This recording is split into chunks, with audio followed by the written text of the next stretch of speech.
दिल्ली की सड़कों पर अब कोई भी सुरक्षित नहीं है। दिन हो या रात, बाजार हो या गली, अपराधियों के हौसले इतने बुलंद हो गए हैं कि खुलेआम किसी की जान लेना उनके लिए कोई बड़ी बात नहीं रह गई। दिल्ली में एक और खौफनाक वारदात ने सबको हिलाकर रख दिया है। दिन के उजाले में बाजार की भीड़भाड़ के बीच एक नाबालिग लड़की सुंबुल को उसके ही जानने वाले लड़के आर्यन ने बेहद नजदीक से गोलियां मारी हैं। बताया जा रहा है कि सुंबुल अपनी सहेली के साथ सिर्फ मोमोज खाने के लिए घर से निकली थी, लेकिन उसे क्या पता था कि उसकी मौत बाजार में उसका इंतजार कर रही है। यह घटना जहांगीरपुरी इलाके की है, जहां आरोपी आर्यन भी रहता है। सुंबुल के घर से बस कुछ ही दूरी पर करीब 4 से 5 गोलियां आर्यन ने सुंबुल के तकरीबन फेस पर मारी हैं, वो भी बिल्कुल नजदीक से। ऐसा लगता है जैसे आरोपी ने पूरी तैयारी के साथ वारदात को अंजाम दिया हो। मिली जानकारी के मुताबिक किसी तरह की बहस या झगड़ा नहीं हुआ, बस अचानक से आर्यन आया और फायरिंग शुरू कर दी।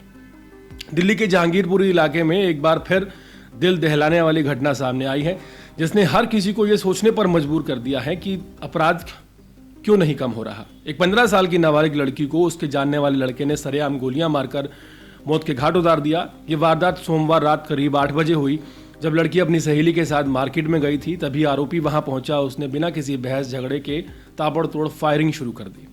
लड़की को अस्पताल ले जाया गया, जहां डॉक्टरों ने उसे मृत घोषित कर दिया। पुलिस के मुताबिक आरोपी की पहचान 20 साल के आर्यन के रूप में हुई है, जो लड़की को पहले से जानता था। वारदात के बाद वो अपने एक साथी के साथ मौके से फरार हो गया। पुलिस ने हत्या का मामला दर्ज कर लिया है और आसपास लगे सीसीटीवी कैमरों की मदद से आरोपी आर्यन की तलाश शुरू कर दी है।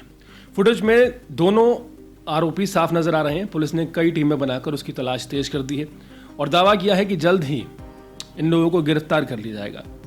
ये मामला न सिर्फ एक हत्या का है, बल्कि दिल्ली में लगातार बढ़ रहे आपराधिक मामलों की गंभीरता की तस्वीर दिखाता है। खासकर नाबालिग लड़कियों को लेकर जिस तरह से घटनाएं सामने आ रही हैं, ये समाज को झकझोर देने वाली है। एक तरफा प्यार अस्वीकार, बर्दाश्त ना कर पाना और गुस्से में उठाए गए कदम अब जान लेने तक जा पहुंचे। ये साफ है कि मानसिकता में कहीं ना कहीं बहुत गहराई से खोट है और इसे नजरअंदाज करना अब मुमकिन नहीं रह गया है। दिल्ली जैसे बड़े शहरों में अवैध हथियारों की उपलब्धता चिंता का विषय बन गई है। कोई भी आसानी से बंदूक लेकर सड़कों पर घूम रहा है और मौके पर गोली चल रही है। ये सवाल खड़ा करता है कि इन हथियारों की सप्लाई कैसे हो रही है, और सबसे जरूरी बात यह है कि कानून का डर कहां रह गया है। पुलिस और प्रशासन को इस ओर सख्ती से ध्यान देना होगा, ताकि ऐसा ना हो कि आने वाले वक्त में कोई भी गुस्से में या जुनून में आकर कानून को हाथ में लेने लगे। स्थानीय लोगों में इस घटना के बाद डर और गुस्से का माहौल है। लड़कियों की सुरक्षा को लेकर सवाल फिर से उठने लगे हैं। दिल्ली में घर से बाहर निकलने में डर लगने लगा है और हर माता पिता इस सोच में डूब गए हैं कि कैसे अपने बच्चों को सुरक्षित रखा जाए। ज़रूरत है कि स्कूलों, कॉलेजों और समुदायों भवनों में युवाओं को संवेदनशील बनाने की कोशिश की जाए। एक तरफा प्यार, अस्वीकृति और गुस्से से भरे फैसलों की जगह संवाद, समझदारी और नियंत्रण की शिक्षा दी जाए। साथ ही पुलिस को भी चाहिए कि अवैध हथियारों की जड़ तक पहुंचे और ऐसे नेटवर्कों को पूरी तरह से खत्म करे जो इन जघन्य अपराधों को और आसान बनाते हैं।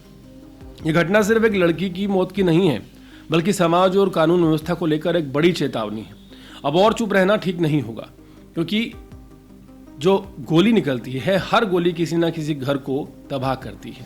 ये सवाल बेहद गंभीर है कि आखिर एक 20 साल का लड़का इतनी आसानी से हथियार लेकर कैसे घूम रहा था। आखिर ये अवैध हथियार आ कहां से रहे हैं। पुलिस और प्रशासन को इस पर बेहद सख्ती से ध्यान देने की जरूरत होगी। साथ ही समाज को भी आत्मबंधन करने की जरूरत है। एक तरफा प्यार, गुस्सा, ईगो, अस्वीकार को बर्दाश्त न कर पाना अब हत्या का कारण बनता जा रहा है। हमें अपने बच्चों को बचपन से ही सिखाना होगा कि सामने वाला अगर मना कर दे, ना कर दे, तो ये उसे हक है और हिंसा किसी भी हल्का समस्या का समाधान नहीं हो सकती। दिल्ली में बढ़ते अपराध, खासकर लड़कियों और महिलाओं के खिलाफ, अब किसी आंकड़े से कहीं ज्यादा गंभीर और व्यक्तिगत मामला बन चुके हैं। ये घटना सिर्फ सुंबल की कहानी नहीं है, ये हर उस लड़की की कहानी बन सकती है जो बाहर निकलती है, घर से बाहर जाती है, दोस्तों से मिलती है या अपनी मर्जी से जिंदगी जीना चाहती है। लेकिन सबसे बड़ा सवाल यहाँ पर यही है कि ये जो लड़के जिनके पास कपड़े खरीदने के पैसे नहीं हैं, इनके पास अच्छा मोबाइल फ़ोन नहीं है, जूते नहीं हैं, उनके पास आखिर हथियार कहाँ से आ रहे हैं?